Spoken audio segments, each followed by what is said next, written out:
슬픔 많고 괴로움 많은 세상이지만 하나님 주시는 평화와 위로가 여러분 마음에 가득하여서 서로 사랑하며 섬기고 위로하며 격려하는 은혜가 있기를 주님의 이름으로 축복합니다. 아프리카 케냐의 나이로비에 좋은 다우라라는 소년이 살고 있었습니다. 어머니가 죽고 나서 아버지의 심한 학대와 내질로 인해서 집을 나와서 거지가 되었습니다.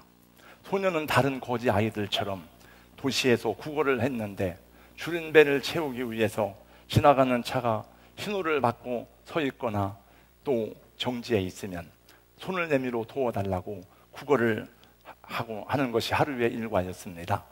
어느 날 존 다우라는 다른 때와 같이 갓길에 주차되어 있는 차로 다가갔습니다.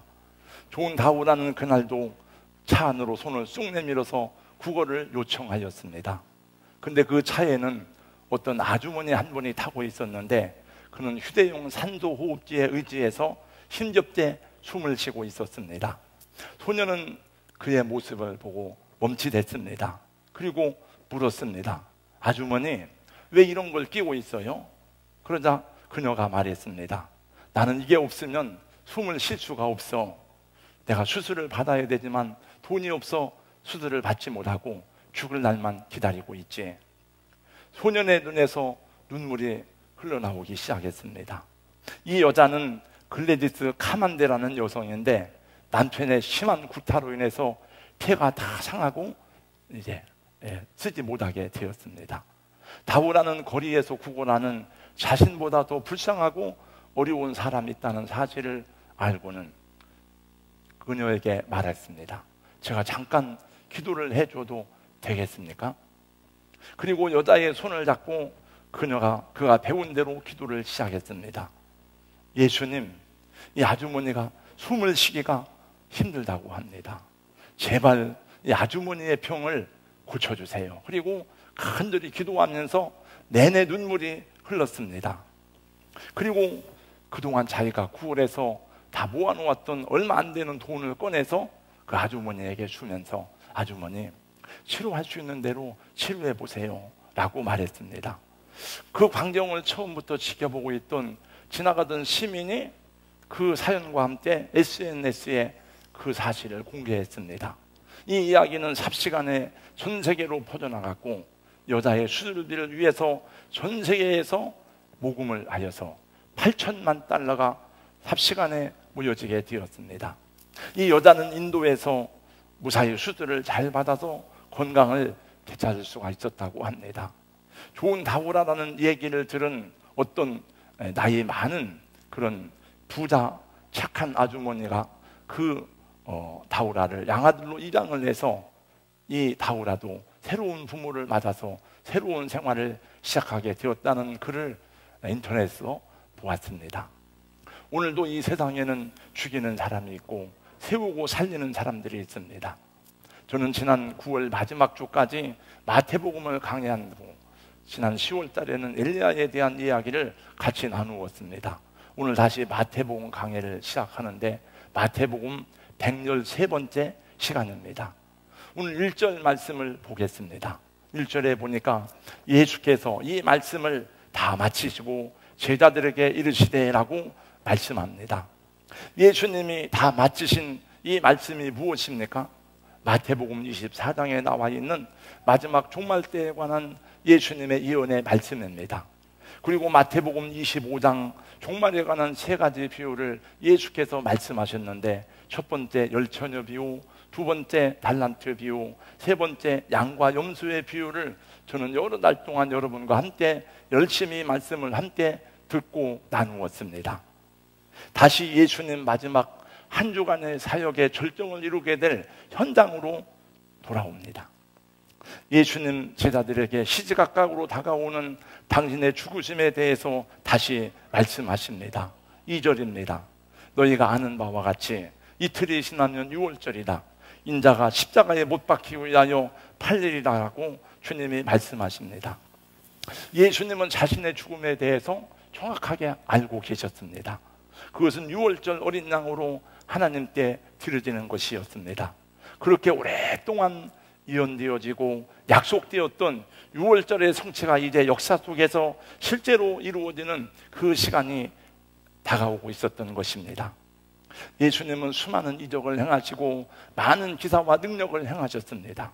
보지 못하는 자의 눈을 열어 보게 하시고, 걷지 못하는 사람의 장애를 치료하여 주시고, 귀신 들린 자를 고쳐서 온전하게 하시고, 풍랑을 잔잔케 하셨습니다. 예수님이 가시는 곳마다 수많은 인파가 모인 것은 예수님이 행한 기사와 이적을 보려고 사람들이 따른 것입니다. 그러나 예수님은 거기에 관심을 빼앗기지 않았습니다. 예수님은 사람들의 박수와 환호성에 마음을 빼앗기지 않았습니다. 예수님의 관심은 아버지의 뜻을 따라서 십자가를 지는 것이었습니다. 이 시간도 예수께서 제자들에게 그 말씀을 하시는 것이었습니다. 이제 6월절이 가까이 왔다. 인자가 십자가에 못 박히 위해 팔릴 것이다. 예수님은 자신이 어떠한 죽음으로 죽으실 것인지에 대해서 제자들에게 여러 번 말씀하셨고, 오늘 세 번째 그 말씀을 하고 있지만은 제자들은 그 말씀을 귀담아 듣지 않았습니다. 마침 유대의 종교 지도자들은 어떻게 예수를 죽일까 가야바의 법정에 모여서 흉계를 꾸미고 있었습니다. 유대의 종교의 기득권과 질서를 파괴하고 그들의 모든 비밀한 생각과 악함을 알고 있는 예수를 그냥 놔두고는 자기들의 기득권을 지킬 수 없는 것을 그들은 너무도 잘 알았습니다. 그래서 그들은 모여서 죽이기를 의논했던 것입니다. 여러분, 옛날이나 오늘이나 여기저기 모여서 궁리하고 의논하고 말하는 것이 사람을 죽이는 일들이 많습니다. 어떻게 저 사람을 죽일까? 어떻게 저 사람을 넘어뜨릴까? 예수를 죽이려고 의논한 사람들을 보니까 대지장들입니다. 백성들의 장로들이라고 기록되었습니다. 이 사람들은 합법적으로 법을 집행할 수 있는 사내들인 공회 의원들입니다. 가만히 살펴보니까 교회 직분이 자기의 죄와 허물을 보지 못하게 하는 일들이 많은 것을 보게 됩니다. 교회의 높은 위치에 있다고 하는 것이 때로는 사람들을 죽이는 일을 하게 되는 것을 보게 되면서 깜짝깜짝 놀라게 됩니다. 오늘날에도 이런 일이 적지 않음을 보게 됩니다. 여러분, 정치 세계에서만 음모를 꾸미고 모함을 하여 사람을 죽이는 것이 아닙니다. 심지어는 기독교회 내에서도 이런 일들이 적지 않습니다. 저 사람을 죽여야 내가 산다, 저 사람을 무너뜨려야 내가 올라간다라고 생각하고 음모와 흉계를 꾸미는 일들이 많은 것을 보게 됩니다. 사랑하는 성도 여러분, 저와 여러분 그런 그룹에 들어가지 않고 그런 부류에 속하지 않은 것을 감사해야 됩니다. 감사로 그치는 것이 아니라 섬기고 사랑하고 세워주는 사람이 되시기를 예수님의 이름으로 축원합니다. 케냐의 거지였지만은 한 여인을 살린 다우라와 같이 기도해주는 사람, 용기를 주는 사람, 희망을 주는 사람이 되기를 주님의 이름으로 권면하고 축복합니다. 오늘 말씀의 두 번째 이야기입니다. 예수님 예루살렘 성전에 들어가셔서 이 말씀을 가르치고 난 다음에는 저녁이면 성 밖으로 나와서 주님은 베다니에 기거하셨습니다. 오늘 또 베다니 시몬의 집에 들어가셔서 시몬의 대접을 받고 있습니다. 이제 예수님이 십자가 사건이 시시각각으로 다가오는 그런 긴박함이 예수님 마음에 있었습니다. 예수님은 아버지의 뜻대로 십자가를 지실 것이지만, 그러나 예수님도 이 십자가 앞에서 힘들고 괴롭고 슬픔을 떨쳐버릴 수가 없었습니다. 자기의 제자들이 보는 가운데, 자기 어머니가 보는 가운데, 자기를 따르던 여인들이 보는 가운데 사람들에게 침뱉음을 당하고 조롱을 당하고 이리저리 끌려다니고 채찍을 맞고 능욕과 조절을 받을 것을 생각하니 견디기 어려운 슬픔과 고통이 마음을 짓누르고 힘들게 하였습니다. 여러분, 예수님이 얼마나 힘들었으면 마태복음 26장 38절의 말씀에 보니까 내 마음이 매우 고민하여 죽게 되었으니 나를 위해서 기도해달라고 제자들에게 말씀하셨을까요? 예수님의 생애 가운데 한 번도 야 내가 죽겠다, 슬프다, 힘들다 하신 적이 없습니다. 내가 심히 고민하여 죽게 되었으니 나를 위해서 기도해달라고 주님이 말씀하는 것을 봅니다만 제자들은 그 슬픔을 알 길이 없었습니다. 이런 상황이 다가오는 것을 알지 못하였지만 베단의 시몬은 기쁨으로 주님을 영접하고 대접하였습니다. 시몬은 가난하였지만은 예수님과 제자들을 위해서 최선의 음식을 즐거움으로 준비했습니다. 예수님도 시몬의 대접을 기쁘게 받았습니다. 그 괴로운 심정 중에도 이 사람들을 위해서 내가 줘야 될 십자가를 생각하니까, 그 사람들을 생각하니까 위로가 되었습니다. 근데 예수님의 제자들과 식사를 하는 중에 한 여인이 나왔습니다. 그 여인은 값진 향유 한 옥합을 가지고 예수님께 나와서 예수님의 머리에 그것을 몽땅 쏟아 붓고 말았습니다. 모인 사람들이 깜짝 놀랐습니다. 아니, 그 향유를 그냥 찍어 발라도 되는데 이렇게 비싼 향유를 몽땅 예수님의 머리, 예수의 머리에 붓다니. 그 나드 향유는 성경에 보니까 순전한 향유라고 말했는데, 히말라야 산맥에서 나드라는 향나무의 뿌리나 잎에서 추출하는 것으로 그 여인의 부었던 향유의 값이 마가복음 14장 말씀에 보니까 300데나리온이나 된다고 했습니다. 300데나리온이라고 하는 것은 노동자 1년의 품삯과 같은 것입니다. 거기 모였던 사람들이 분개하면서 말했습니다. 아니, 이 여자가 지정신이야? 어찌 이 비싼 것을 낭비하느냐? 300데나리온이나 되는 이 향유를 팔아서 가난한 자들을 도와주었더라면 얼마나 많은 사람을 도와줄 수 있을 것인데. 분노하고 꾸짖는 사람들은 다름이 아니라 바로 예수의 제자들이었습니다. 아까운 것을, 이렇게 아까운 것을 조금만 찍어 발라도 되는데, 원래 향유는 조금씩 찍어 바르는 겁니다, 여러분. 나머지 그러면 헌금이라도 할 것이지, 우리 재정장부에 잔고가 다 지금 하나도 없이 비었는데, 제자들은 십자가 앞에 서 있는 예수의 마음을 전혀 헤아리지 못했습니다. 예수님의 제자들 중 어느 누구도 스승이신 예수님의 고뇌를 알지 못했습니다. 그들은 새롭게 열리게 될 메시아 왕국에서 앉게 될 예수님의 우편 좌편에 누가 앉을 것인가에 대해서 그 안에 기대감으로 가득 차 있었습니다.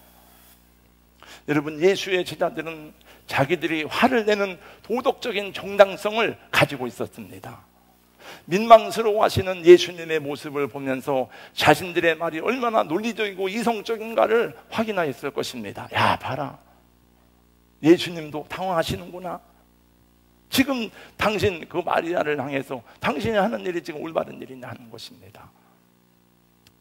그러나 예수님은 제자들의 입에서 나온 그 말이 정말 가난한 사람들을 생각하고 어려운 이웃을 생각해서 한 말이 아니라는 것을 다 알고 있었습니다. 여러분, 그렇게도 공직자들이 공정을 외치고 국민들을 이야기하고 가난한 사람들을 이야기하지만 정작 자신들은 온갖 투기를 일삼고 위장전입을 수도 없이 하고, 돈이 생기는 일이라면 무슨 일을 하는지를 우리도 다 아는데 예수님이 그걸 모를 리가 없지요. 여러분, 우리들 또 사람들이 다 공정을 외치고 정의를 말하고 하지만 그 속에 정의가 없는 것을 알고 그 속에 인간의 욕망이 들어있는 것을 아는데, 여러분, 예수님이 제자들이 하는 그 말 속에 무슨 뜻이 의미가 있는지를 왜 모르겠습니까? 그러나 예수님은 민망하셨습니다. 왜 제자들이 그렇게 말합니까? 예수님이 그때에 이렇게 말씀하였습니다. 10절 12절 말씀을 다 같이 함께 읽겠습니다. 다 같이요, 시작. 너희가 어찌하여 이 여자를 괴롭게 하느냐? 그가 내게 좋은 일을 하였느니라. 가난한 자들은 항상 너희와 함께 있거니와 나는 항상 함께 있지 아니하리라. 이 여자가 내 몸에 이 향유를 부은 것은 내 장례를 위하여 함이니라. 어찌해서 여자를 괴롭게 하느냐? 그가 내게 좋은 일을 하였느니라. 너희는 정말 나를 사랑하는 마음이 있느냐? 너희는 너희 자신들만 생각하지 이웃을 생각하는 마음이 있느냐? 이 여자는 내게 좋은 일을 하였어. 그러면서 이렇게 말씀을 마무리하십니다. 13절입니다. 내가 진실로 너희에게 이르노니 온 천하에 어디서든지 이 복음이 전파되는 곳에서는 이 여자가 행한 일도 말하여 그를 기억하리라. 이 여인의 이름은 마리아라고 알려졌습니다. 여러분, 이 여인에게도 향유가 아깝지 않은 것이 아닙니다. 옥합이 여러 개의 향유가 들은 옥합이 여러 개 중에 하나를 깨트린 것이 아닙니다. 이 여인에게 있어서도 옥합 속에 들은 이 향유는 그의 모든 것이었을 것입니다. 그러나 그것이 아무리 비싼 것이라 할지라도, 아무리 소중하고 구할 수 없는 순전한 나드라 할지라도 하나도 아깝지 않았습니다. 아무 미련도 없었습니다. 왜 그렇습니까? 사랑하니까. 내가 사랑하는 사람을 위해서 하는데 무슨 미련이 있어요? 거기에 무슨 두려움이 있겠습니까? 예수께 향유를 부은 이 여인은 등불 없이 밤을 헤매이는 여인처럼 인생을 헤매였습니다. 삶의 의미와 목적도 없이 방황하던 여인이었습니다. 예수님이 그에게 다가오셔서 그 손을 잡아주시고, 그리고 그에게 인생의 등불을 주셨습니다. 그에게 인생의 목적을 주셨습니다. 예수가 그 인생의 길이 되었고, 예수가 인생의 빛이 되고 목적이 되었으니 무엇이 두렵겠습니까? 무엇이 아깝겠습니까? 여러분, 사랑하는 사람에게 아까운 것이 있습니까? 우리 자녀들을 키우고 있는 부모님들이 많이 있습니다만, 여러분, 자녀들에게 내 모든 것을 준다 한들 그것이 아깝겠습니까? 마리아는 예수님의 장례를 준비하려고 향유를 깨트린 것이 아닙니다. 마리아는 예수님이 잠시 후에 십자가에 죽으실 것을 알지도 못합니다. 하나님의 뜻을 이루려고 자기의 가장 귀한 것을 드린 것이 아닙니다. 그냥 주님을 사랑하기 때문에, 주님께 받은 사랑과 은혜가 무엇보다도 크고 놀라운 것이기 때문에 아깝지도 않고 두렵지도 않았습니다. 저는 이번 휴가 중에 김규용 교수님이 쓴 이야기 교회사를 읽었습니다. 두꺼운 책이라 다 읽지는 못했습니다. 김규용 교수님은 어려운 이야기를 아주 재밌고 쉽게 하는 은사를 가졌더라고요. 여러분, 임마누엘 칸트의 순수 이성 비판 1시간 강의를 들어도, 철학책을 보아도 무슨 말인지 이해가 안 돼요. 근데 그분이 쓴 책을 보면, 아, 임마누엘 칸트의 순수 이성 비판 너무 쉬워. 그래서 저는 그분이 쓴 책은 다 사서 봤어요. 이번 이야기 교회사에도 보니까 초대교회에 헤아릴 수 없는 박해 속에서 믿음을 지킨 순교자들의 신앙 이야기가 나오는데, 그걸 읽으면서 저 목회자지만, 아, 믿음이란 도대체 무엇인가? 신앙이란 무엇인가? 아니, 신앙의 힘이 저렇게 강할 수가 있는가? 한두 사람이 아니에요, 여러분. 그 포악한 정권의 창칼과 맹수의 위협 속에서도 도덕적이고 영적인 힘으로만 그들은 승리를 쟁취하게 됩니다. 막 투쟁하고 싸우고 목소리를 외치고 그런 게 아니에요.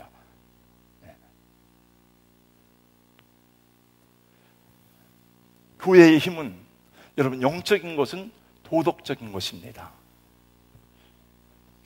교회가 이런 영적인 힘과 도덕적인 힘을 회복할 때에 진정으로 예수 그리스도의 구원과 교회의 영광을 회복할 수 있다고 저는 믿습니다. 오늘날 교회 지도자들, 교단 정치가 너무나 세상의 그것과 하나도 다르지 않은 것을 보면서 참 안타까운 마음이 많이 들어요. 하나님을 사랑하는 마음이 없으니까 그런 거예요. 이번에도 한국의 유명한 장로교단 총회를 마쳤더니 또 막 성명서를 내고 막 이렇게 하고 고소고발하고, 교회 지도자들에게 하나님을 사랑하는 마음이 없는데 여기 이 사람들이 모여서 예수 죽이기를 여러분 의논하잖아요. 주님의 머리에 향유를 부은 이 여인은 예수님의 심장 속에, 예수의 가슴에 새겨진 사람이 되었습니다. 여러분, 십자가를 앞에 놓고 예수님의 마음도 힘들고 슬프고 고뇌가 가득한데 아무도 예수에게 위로와 용기와 희망이 되지 못하는지만 이 여인이 예수님에게 위로와 용기와 희망이 되었습니다. 그래서 예수님이 말씀하시기를 저는 내게 좋은 일을 하였다. 이 복음이 전파되는 곳곳마다 이 여자의 행한 일도 한때 전하라. 그럼 무슨 뜻이겠습니까? 왜 이 여자의 행한 일을 전해서 기념을 하고 말씀합니까? 그걸 보고 배우라는 거죠. 그 순수한 하나님을 향한 사랑을, 그 순수한 믿음을 우리 복음을 듣는 사람마다 배우라는 것입니다. 우리 인생은 만남의 연속입니다. 태어나자마자 엄마 아빠와 만납니다. 형제 자매를 만납니다. 동네 골목길에서, 유치원에서, 학교에서, 교회에서, 직장에서 수많은 사람들을 계속 만나게 됩니다. 이 수많은 사람들을 다 기억할 수 없잖아요, 여러분.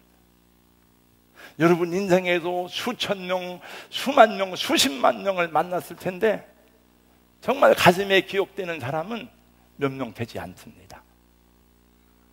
내 가슴에, 심장에 새겨진 사람은 그렇게 많지 않습니다. 여러분들에게도 저에게도 그런 사람들이 있습니다. 우리들 가슴에 새겨진 분들, 고마운 분들이 많이 있습니다. 저에게는 여러분들이 그런 분들 가운데 한 사람입니다. 그러나 우리가 만났어야 될 어떤 사람보다도 주님을 만나지 못했다면 그 사람은 불행한 사람이에요. 오늘 이 여인은 특별히 예수님의 가슴에 잊혀지지 않는 헌신을 한 여인으로 예수님의 가슴에 새겨졌습니다. 여러분과 저도 그냥 흘러가는 사람이 되지 않기를 주님의 이름으로 권면하고 축복합니다. 이렇게 예수님을 통해서 구원받고 거듭난 하나님의 사람이 되었으니 예수님의 가슴에 새겨지는 사랑을 하고 사람들의 가슴에 새겨지는 그런 분들이 되시기를 주님의 이름으로 축원합니다. 저는 우리 여러분들 중에서도 마리아와 같은 믿음을 많이 보게 됩니다. 어떻게 저렇게 섬기고 봉사하나. 우리 오늘 또 예배를 드리지만 일부 예배에도 우리 그 어린 청년들이 나와서 막 찬양하고 하고 지금 또 어린 아이들을 섬기는 그 모습을 볼 때에 여러분 그 청년들이 뭔 대가를 바라겠습니까? 교회에서 그들에게 무슨 상을 줍니까? 그들에게 무슨 돈을 줍니까? 그건 아무것도 없어요. 그들은 예수님이 좋아서 하는 거예요. 예수님의 사랑에 감격해서 그 일을 하는 것입니다. 여기 우리 장로님들, 권사님들, 집사님들 그렇게 보이지 않는 곳에서 섬기고 헌신하는 이유는 무엇 때문입니까? 그건 예수님을 사랑하는 마음 때문에 주신 하나님의 은혜죠. 어떤 청년들은 첫 번째 사회생활을 하면서 받은 첫 번째 월급을, 여러분 첫 번째 월급을 받으니까 얼마나 쓸 데가 많겠습니까? 부모님도 드려야 되고 얼마나 복잡하겠습니까? 근데 그것을 하나님께 드리는 청년들이 있어요. 저는 11조 하라고 가르치긴 했어도 첫 열매 드리라고 가르친 적은 별로 없어요. 저는 그건 너무 제가 마음에 부담이 되더라고요. 그런데 그렇게 하는 청년들이 적지 않아. 그 전에 오늘 집사님은 회사에서 수십 년 봉직한 기념으로 행운의 열쇠를 주었더니 그 열쇠를 하나님께 바쳐버렸어요. 우리 권사님들은 매일 새벽 제단을 쌓으면서 1,000번대를 드린 분들이 있습니다. 우리 김용옥 권사님 1,000번대 마지막 1,000번대 예물을 드리는데 죄송하게도 그때는 특별 새벽 기도의 주간이라 제가 그 헌금을 보지 못하고 다 개별적인 헌금을 같이 모았었기 때문에 그때를 지나갔어요. 그래서 내가 1,000번째 예물 마치는 날 축복 기도를 하고 했어야 되는데 하는 생각을 하고 못하고 지나가서 1,000번째 기념패를 하나 만들까? 이런 생각을 했다가 하나님께 드린 것인데 주님께 드린 감사 기쁨으로 드린 헌신인데 그 패가 무슨 의미가 있을까? 오히려 순수한 마음이 훼손되지 않을까? 그래서 그냥 생각만 하고 말았습니다. 지난 10월 달에 대전로에 노회를 하였습니다. 대전로의 교회 136개 교회 가운데 파송한 선교사가 11명이었습니다. 우리 교회보다 큰 교회도 적지 않은데 평강교회에서 4명의 선교사를 파송하고 우리 교회가 3명의 선교사를 파송했더라고요. 그리고 한 30여 개 교회를 섬기고 또 후원하고 있습니다. 여러분이 헌신하고 여러분이 수고해서 그런 거예요. 사실 어제도 제가 교회 잠깐 돌아보면서 여기도 페인트 칠을 해야 되는데 장판도 갈아야 되는데 다 그런 거 다 하면 선교 못 합니다.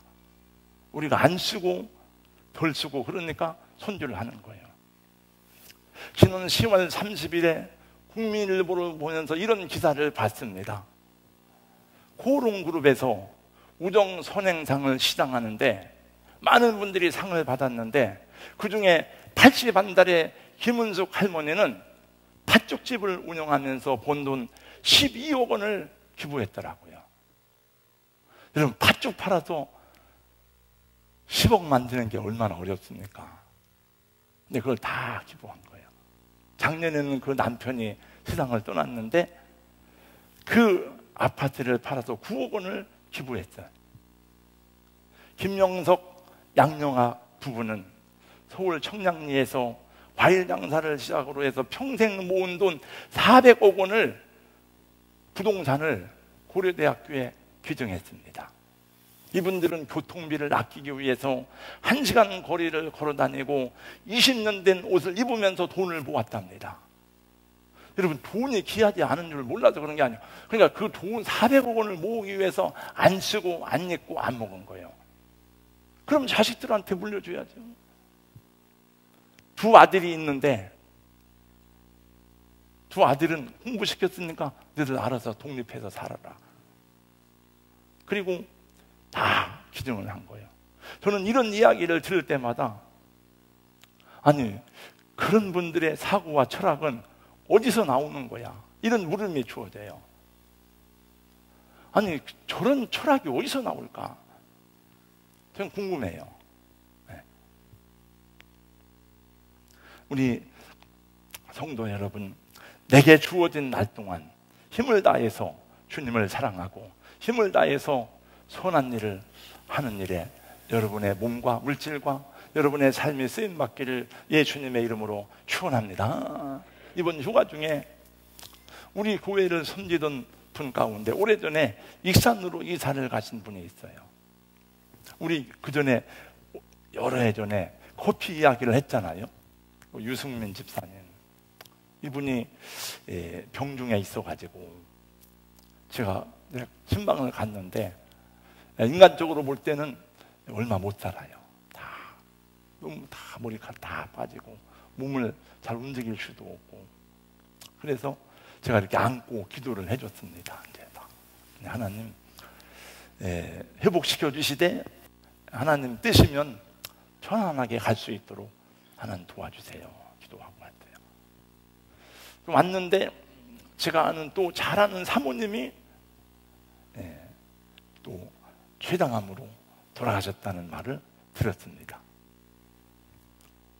오늘 일부 예배를 마치고 끝났더니 어느 분이 또 저한테 와서 자기 동생이 죽은데, 목사님, 제 동생이 이렇게 죽었는데 목사님이 이제 그 휴가 중에 그래서 그냥 마음에 부담이 될까봐 말씀을 안 드렸습니다. 그래서 그래도 장로님 얘기를 해야죠.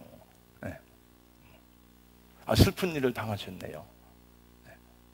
아무튼 이 세상에는 슬픈 일도 많고 그런 걸 들을 때마다 우리 가야 되는구나, 다 우리도 떠나야 되는구나, 이런 생각을 하게 되었습니다. 예수님은 부활하신 이후에 제자들에게 찾아가서 위로하시고 다시 사명을 주시면서 마지막으로 베드로에게 물었어요.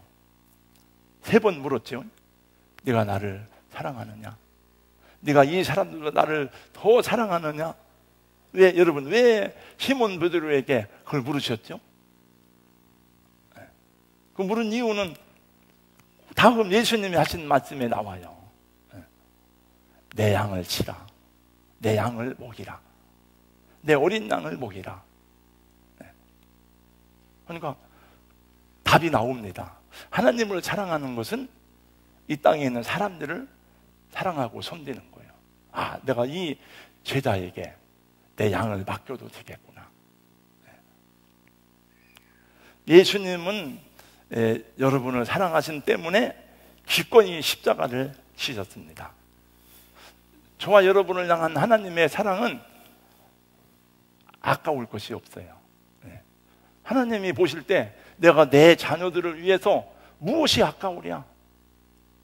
여러분, 이 세상에서 이 마리아는 향유를 부어주었지만은 예수님은 마리아를 위해서 자기 몸을 몽땅 내줬습니다. 무엇이 아깝겠습니까? 사랑하는 성도 여러분, 예수님의 그 사랑, 그 은혜로 구원을 받았으니 이제 우리가 십자가를 질 차례입니다. 제자들처럼 따지고 계산하는 마음이 아직도 우리 가운데 있다면은 우리 하나님을 사랑함이 부족한 때문일 거예요. 아마 향유의 전부가 아니라도 괜찮습니다. 주님을 위해서 시간을 내야 됩니다. 주님을 위해서 몸을 드려야 됩니다. 주님을 위해서 손을 펴서 봉사하고 섬겨야 됩니다. 주님의 발길이 머무는 그곳에 우리도 있어야 되고, 주님의 마음 아파하며 돕고 싶어하는 이들을 우리가 도와야 되는 줄로 믿습니다.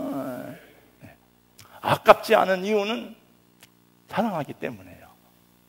예수님을 사랑하는 그 마음이 마리아처럼 여러분의 가슴에 가득하기를 예수님의 이름으로 축복합니다. 하나님 감사합니다.